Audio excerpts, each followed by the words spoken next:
DGP గారికి అది కూడా చెప్పాం.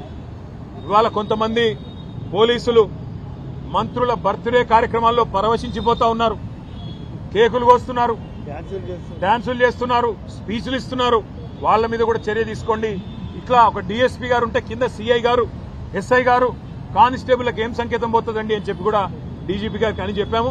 ఆ విషయంలో డీజీపీ గారు కూడా అన్నారు, అవును కొన్ని చోట్ల ఇటు జరుగుతున్నాయి, నేను కూడా చూస్తా ఉన్నాను, తప్పకుండా వారి మీద కూడా చర్య తీసుకుంటాం, ఇప్పటికే షోకాజ్ ఇచ్చామని కూడా వారు కూడా చెప్పడం జరిగింది. Thank you. తప్పకుండా వెళ్తా, ఎందుకెళ్ళండి.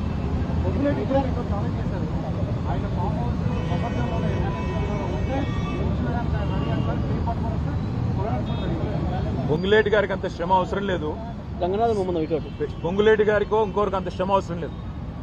FTL బఫర్లో ఉన్న ప్రతి నిర్మాణం ఇప్పటికే అన్ని సెటిలైట్ మ్యాప్లు ఉన్నాయి, ఆయనంత బాధ కూడా పడాల్సిన అవసరం లేదు.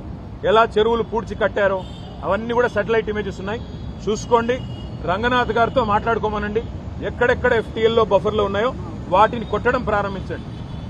పొంగులేటి శ్రీనివాసరెడ్డి గారు, వివేక్ గారు, P6 వివేక్ గారు, అదేవిధంగా KVP రామచంద్రరావు గారు, మధు యాష్కి గారు, పట్నం మహేందర్ రెడ్డి గారు, ఇంకా కేవలం గుత్తా సుఖేందర్ రెడ్డి గారు, వీళ్ళందరి ముందు నేలమట్టం చేసి ఆ తర్వాత సామాన్య ప్రజల మీద పడాలని చెప్పి ప్రభుత్వానికి నా విజ్ఞప్తి. Thank you.